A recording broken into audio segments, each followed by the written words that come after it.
আসসালামু আলাইকুম ভিউয়ার্স। আজকে আমি একটি মজার রান্না দেখাবো আপনাদেরকে। অনেক মশলা দিয়ে নিয়েছি, একটু মশলা বেশি লাগে এই রান্নাটায়। এটা হচ্ছে গ্রাম থেকে আমরা এনেছি। মাটির নিচের যে একটা আলু হয়, গাছটা লতানো থাকে, ওই মাটির নিচের আলু দিয়ে আমি ইলিশ মাছ রান্না করব। ইলিশ মাছটা আগেই ভেজে রেখেছিলাম, আর সব ধরনের মশলা দিয়েছি, কিন্তু দারচিনি, এলাচি, তেজপাতা এগুলো কিন্তু দেইনি। শুধু পেঁয়াজ, আদা, রসুন, ধনিয়া, হলুদ, মরিচের গুঁড়া, জিরার গুঁড়া দিইনি। এগুলো দিয়ে ভালো করে মশলাটা ভালো করে ভুনে নিয়েছি। এরপরে আমি যে কেটে রাখা মেটে আলুটা দিয়ে দিলাম। মেটে আলুটা দিয়ে আসলে অনেকক্ষণ ভুনে নিতে হয়। এই খাবারটা আসলে অনেক টেস্টি লাগে। আমি আগে কখনোই খাইনি, আমার বিয়ের পরেই খেয়েছি, আর ওদের কাছ থেকে এই রান্নাটাও শিখে নিয়েছি। এটা হচ্ছে আমার বরের খুবই ফেভারিট একটা খাবার। এখন আমারও ভাল লাগে। এই আলুটা অনেকক্ষণ ধরে মানে ভুনে নিতে হয়, তাহলে আলুটা নরম হয়ে যাবে। সময় খুব টেস্ট লাগে, খুবই মজার এই খাবারটা আসলে।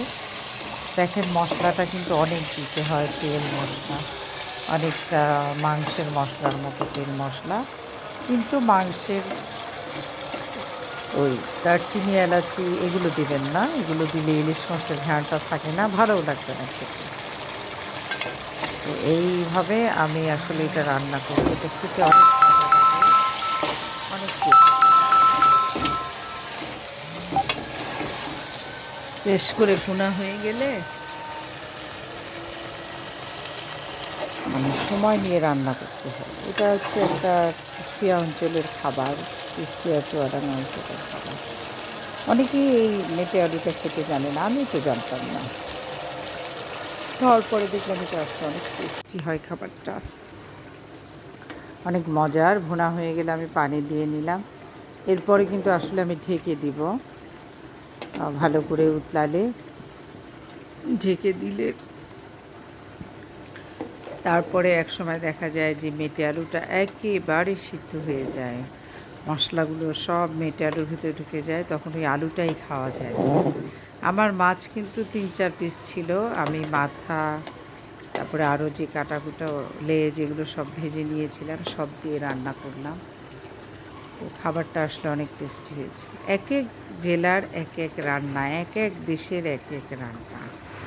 মানে আল্লাহর দুনিয়ায় সবই খাওয়া যায়, কোনটা না খাওয়া যায় বলে। আমি তো ভাবতেই পারি না এটা আবার রান্না করে খাওয়া যায়। ওদের দেশে আবার ওল কচুও খায়, খুব মজা। ওটা আরেকটা মজা, ওটা দিয়ে একসময় মুরগি রান্না করে আপনাদেরকে দেখাবো। আল্লাহ হাফিজ।